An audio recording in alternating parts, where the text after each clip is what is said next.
네, 안녕하세요. 김영웅 TV의 날짜 이야기입니다. 오늘은 1월 11일이 되겠습니다. 자, 1월 11일 날은 무슨 일이 있나 했더니 바로 호남선이 개통이 된 날입니다. 자, 호남선 하면은 이제 대전에서 목포까지 이르는 간선철도죠.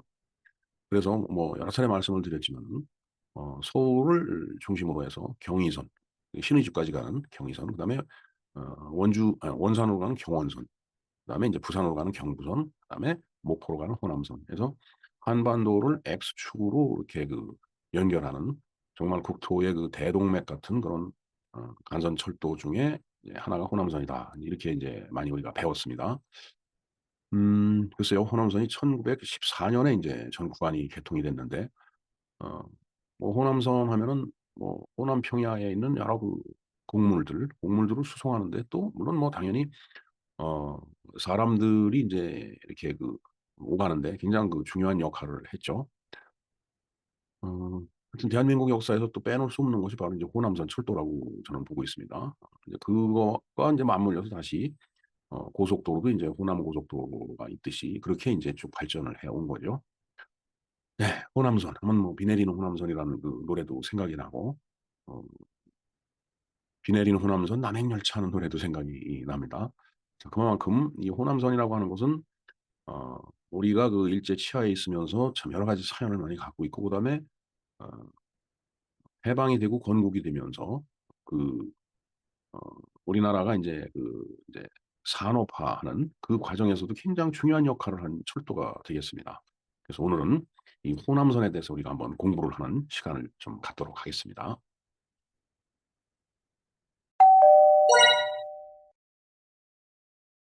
네, 호남선에 대해서 한번 알아보겠습니다. 호남선은 경부선의 대전 주차장역과 목포역을 잇는 한국철도공사 코레일의 간선철도 노선이다. 저 간선이라는 것은 이제 줄기간자이기 때문에 매우 이제 중요한 노선이다라는 그런 뜻이에요. 우리가 도로도 간선도로라고 얘기하듯이 큰 이제 주도로를 간선도로 얘기하죠.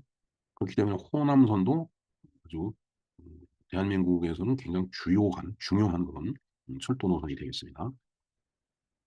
조선 정부는 서울에서 목포에 이르는 철도를 부설하려고 하였으나 수원에서 천안 대전을 거쳐 영남으로 향하는 경부선 철도의 부설권이 일본 측에 넘어가 독자적인 간선 철도 부설에는 무의가 됐다. 그러니까 할 수 없었다. 그런 얘기죠.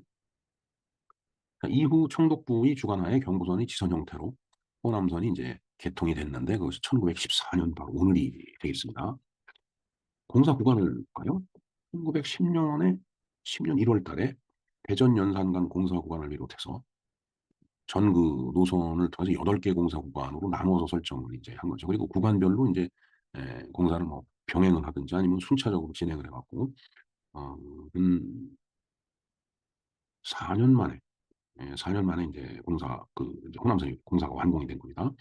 1907년 3월 달에 군산 강경간 공사 구간을 착공을 해서 1912년 3월 6일 날 완공을 했고 그다음에 1911년 12월 김제 이리간 착공을 해서 1912년 10월 1일 완공이 돼서 개통이 됐습니다. 여기서 이리는 이제 지금은 익산이죠. 옛날 이리역 폭발 사고가 있었던 그 역이 되겠습니다. 1914년 1월 달에 정읍 광주 송정간을 끝으로 대전과 목포 간 호남선 공사가 완전히 종료가 됐다. 이제 이렇게 보면 되겠습니다. 자, 호남선 공사 내용을 한번 볼까요? 궤도의 연장 거리, 그러니까 총 호남선 길이죠. 252.5km라고 돼 있습니다. 서울에서 부산 간이 대충 한 400km 좀 넘으니까 뭐 서울에서 대전까지가 또 한 150km 이제 된다는 얘기죠. 어찌 됐든 대전서 목포까지 252.5km가 되겠습니다. 자, 사이에는 터널이 9개가 있고 교량이 193개가 있네요. 그리고 구교가 286개소라고 되어 있습니다. 여기서 구교라는 게 음 제가 저 용어를 좀 찾아봤는데 명확하게 지금 정의를 못하고 있습니다. 그래서 그 제가 좀 더 공부를 해서 댓글로 남겨 놓도록 하겠습니다. 자, 대전역을 개축 확장한 것 위에는 또 27개소의 역사를 갖다 설치를 했다. 그러니까 이제 최초의 공사가 됐을 때 227개소의 역사를 갖다 역을 설치를 했다라는 얘기죠. 네. 그다음에 인제 다섯 번째 볼까요? 조선 총독부의 의도는 호남 평야 등에서 생산되는 쌀을 일본으로 수송하는 것이다. 음 글쎄요. 저 쌀을 어디로 갖고 와서 일본으로 수송을 하려나 모르겠습니다. 뭐 예를 들어서 뭐 인천으로 갖고 와서 수송을 했는지 아니면은 대전서 철로를 바꿔서 음 부산으로 싣고 가서 수송을 하려고 했던 건지 수송을 하려면은 그 군산 같은 데도 항구였기 때문에 그쪽을 통해서 충분히 나갈 수 있었을 텐데 어찌 됐든 뭐 저런 목적을 갖고 있었다고 지금 다들 유추를 하고 있습니다. 그다음에 이제 호남선이 이제 개량이 되죠. 물론 이제 해방이 된 이후에 뭐 미군정 시기도 거치고 그다음에 이제 6.25라는 그 이제 전대미문의 전쟁을 우리가 이제 또 치렀기 때문에 그러면서 참 50 년대 60 년대 정말 살기 힘들었던 그런 시대였죠. 그래서 인제 이 호남선을 개량하는 것이 좀 인제 좀 늦춰졌다라고 볼 수는 있을 텐데 어찌 됐든 1970 년대 말에 경부선보다는 늦었지만은 복선화 공사가 인제 완료가 됐네요. 예 뭐 제가 중학교 다닐 때 기차를 타고 저 부산, 경주 인제 수학여행을 인제 간 적이 있었는데 그때 60 년대 말쯤이었죠. 음 참 그때는 저는 그 인제 충북선 이 단선 철도 기차 한 서너 개 달고 다니는 기차만 타봐 갖고 어 '참 기차라는 게 뭐 그런가 보다.' 이렇게 생각을 했는데 경부선 기차를 타고 보니까 뭐 열차 객차를 갖다가 그냥 뭐 이 10 량, 20량 막 이렇게 매달고서 달리는 그 기차를 보니까 '아 정말 참 경부선이 대단하구나.' 인제 그런 걸 느꼈었는데 음 뭐 정말 시골서 공부하는 사람들한테는 그렇게 인제 눈이 그렇게 비쳤겠죠. 예. 그다음에 2003년 1988 아니죠. 죄송합니다. 1978년 3월 달에 대전 조차장역에서 서대전역을 거쳐서 이리역까지 구간이 복선화가 됐고 이게 인제 구간이 그렇게 인제 복선 공사가 된 거죠. 그다음에 1988년 9월 이리역 이남에서 광주 송정역까지 복선화가 완료가 됐다. 네. 88 올림픽을 무렵에 치를 무렵에 인제 광주까지 복선화가 됐네요. 그리고 2003년 12월 달에 송정리에서 목포 구간을 복선화를 했다. 그러면서 인제 선형 개량 공사도 인제 시행을 했네요. 사실 철로지만은 우리가 뭐 통상적으로 인제 그 '기차는 빨리 간다.'라는 인제 그런 개념을 갖고 있죠. 하지만은 철로도 뭐 지형적인 여건에 따라서 인제 구불구불하다라면 속도를 내는 데 인제 한계가 있을 거라고 보여집니다. 그래서 인제 선형 개량 그 공사를 하게 되는 거죠. 자 2004년 4월 달에 경부고속철도의 개통과 함께 호남선 전철화가 완료되어 고속열차가 호남선에도 운행되기 시작했으나 선형 불량 구간이 잔존하고 있다. 그러니까 인제 아무리 KTX 같은 거를 투입하고 싶어도 선형이 좀 구불구불한 그 구간이 많으면은 속도를 못 내죠. 그런 구불구불한 구간에서 속도를 잘못 내다 보면 이제 탈선할 수가 있으니까. 그렇게 되면 이제 큰 사고로 연결이 되니까 일단 선형 불량 구간을 갖다 인제 많이 개선 공사를 인제 해야 됐을 거라고 보여집니다. 그래서 인제 그런 일들이 쭉 진행이 되다가 2015년 4월 달에 이제 호남선에도 고속철도가 인제 개통이 됐다라는 얘기가 되겠습니다. 음 자 연역을 간단하게 보겠습니다. 일제 강점기 시절 그러니까 일제 시대 때죠. 구간별로 개통 및 주요 점거역의 역의 인제 개업을 인제 시작했다라는 얘기가 되겠습니다. 그건 뭐 앞에서 말씀드린 그 내용을 또 한마디로 인제 요약하면 그렇게 되는 거죠. 그다음에 이제 해방 이후에 단선철도 시절에는 15개 정거장을 또 개업을 하고 1개 역을 또 폐역을 했네요. 그러다 보니까 인제 자꾸 인제 중간에 그 정차하는 역은 인제 늘어나는 겁니다. 그다음에 인제 복선화를 아까 앞에서 말씀드렸듯이 그렇게 인제 시도를 했고 그래서 복선화 개통을 인제 1988 년에 했다라고 말씀을 드렸죠. 그다음에 인제 이 디젤로 가는 기관차가 물론 그 이전엔 전기로 갔었지만은 디젤로 가는 기관차가 인제 전철화가 된 것이죠. 그래서 어 전철화 준공 및 KTX 운행 2004 년부터 인제 그 작업이 시작이 된 걸로 보면은 될 것 같습니다. 자 그다음에 인제 호남선에도 인제 지선이 인제 있네요. 강경선이 있고 채운역에서 연무대역, 북송정 삼각선이 있습니다.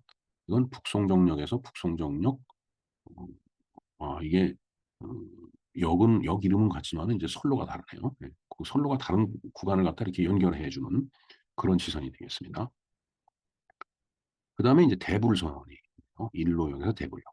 그다음에 장성화물선, 어, 안평역에서 장성화물역까지 이렇게 네 개의 지선을 갖고 있습니다.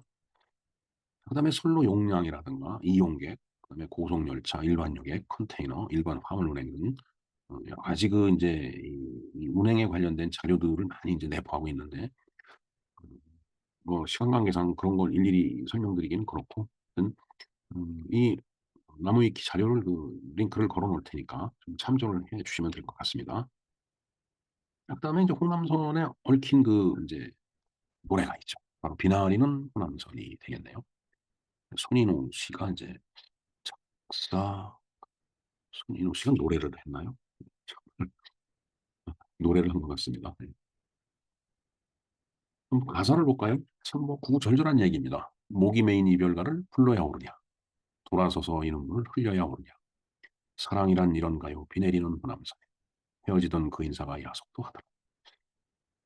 예, 뭐 기차를 떠나고서 사랑하는 사람이 떠나니까 이제 이별가가 되겠죠. 좀 눈물, 콧물 흘리면서 이제 사랑하는 사람을 떠내보내면서 아, 사랑이란 이렇게 야속한가. 그래서 이제 앞에서는 눈물을 삼키는 모습을 보였지만 돌아서서 대성통곡을 하는 그런 내용의 음악이 되겠네요. 뭐 솔직히 이 음악의 가사가 그 시대의 시대상이죠. 얼마나 그 기차 정거장에서 이제 헤어지면서 가슴앓이를 했을까. 그런 사람들의 그 심정과 그런 사람들의 그 모습을 이렇게 그린 노래가 바로 비 내리는 호남선이 되겠습니다. 2 절을 볼까요? 다시 못 올 그 날짜를 믿어야 오르냐. 속는 줄을 알면서도 속아야 오르냐. 예, 한번 떠나면 돌아오기 힘들죠. 죄도 많은 청춘이냐 비 내리는 호남선에 떠나가는 열차마다 원수와 같다. 얼마나 가슴이 아프면은 원수 같다고 얘기를 했을까. 자, 그런가 하면은 이제 대전 브루스라는 그 노래가 있습니다. 안정혜가 부른 1956년에 발표한 블루스 음악이 되겠습니다. 음, 떠나가는 새벽열차 대전발 0시 50분.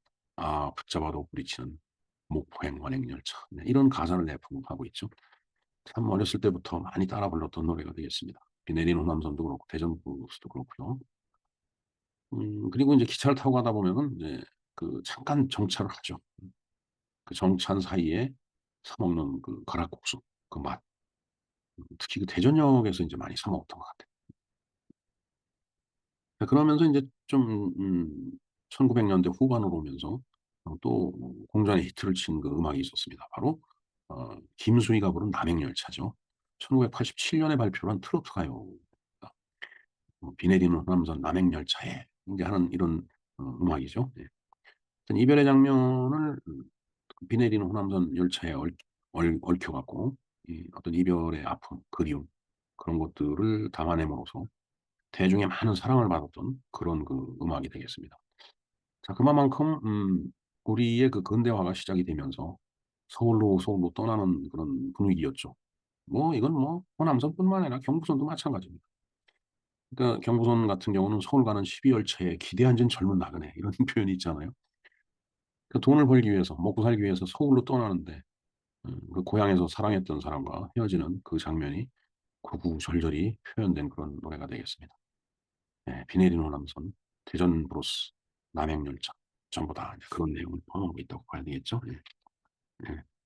이 참 달콤한 사랑하는 이 사람을 떠나보내야 되는 그 심정 정말 그 노래에 듬뿍 담겨 있는 것 같습니다. 자, 이상과 같이 호남선에 대해서 좀 우리가 알아봤습니다. 호남선은 경부선, 경의선, 경원선과 같이 한반도를 X자로 잇는 국토의 대동맥 같은 철로로 대한민국 발전에 공헌한 음 물류의 이익이다라고 말씀드릴 수 있겠습니다. 자, 하지만 작금의 우리 사회는 영남과 호남이 아직도 서로 먼 듯 멀지 않은 듯 좀 그렇죠. 예, 뭐 굳이 제가 말씀드리지 않아도 다들 그렇게 느끼고 있을 겁니다. 네, 그만큼 어 우리나라의 어떤 그 그 지역색이라고 할까? 예, 그게 너무 완연해 갖고 그래서 인제 사실은 인제 올림픽 고속도로를 뚫었죠. 물론 남해고속도로도 인제 뭐 좌우로 가는 고속도로지만은 음 그것도 상당히 인제 올라와서 지리산을 관통해 가면서 광주와 대전을 잇는 고속도로가 바로 올림픽 고속도로가 되겠습니다. 저기 5공화국 때 뚫렸죠. 예. 전두환 대통령이 그때 집권하면서 저 고속도로 공사를 이제 했던 걸로 저는 기억을 합니다. 예, 언젠가 한번 저 고속도로 쭉 달려가는데 아주 엄청나게 과속을 했어요.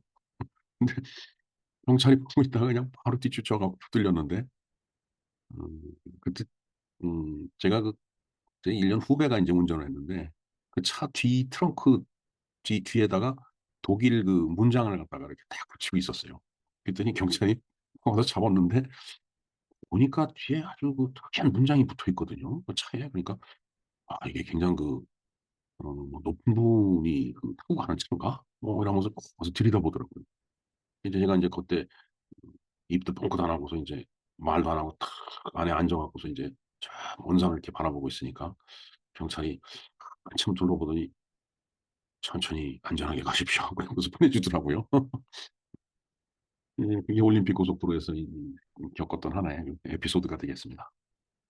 자, 어찌 됐든 올림픽 고속도로는 이제 광주와 대전에 있는 건데 우리가 조영남 씨가 부른 노래가 있죠.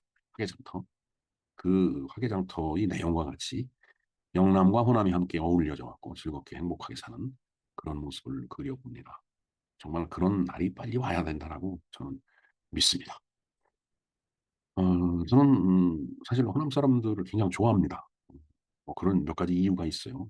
개인적인 사연이기 때문에 제가 뭐 굳이 이 자리에서 말씀드리긴 그렇지만은 어찌 됐든 참 젊었을 때는 광주, 전주 참 출장도 자주 가고 김제도 그렇고요. 이리도 그렇고 전주도 그렇고요. 정읍도 가 봤고 목포도 가 봤고 정말 화순도 가 봤죠. 순천 뭐 예 해남, 보성, 완도까지 이제 차를 끌고서 한번 다녀온 적이 있었는데 참 한참 사업에 열중할 때는 정말 열심히 돌아다녔던 지역 중에 하나입니다. 그래서 더욱더 정겹게 느껴지는 데가 사실 호남이고 또 음식이 맛있죠. 정말 제 입에는 딱 맞습니다 사실은. 예. 예, 하여튼 뭐 호남선이 개통된 그날에 어떻게 인제 영호남 화합까지 제가 말씀을 드렸네요. 예. 이상과 같이 호남선 개통, 호남선의 내용에 대해서 간략하게 알아봤습니다. 김영로 TV의 날짜 이야기였습니다. 감사합니다.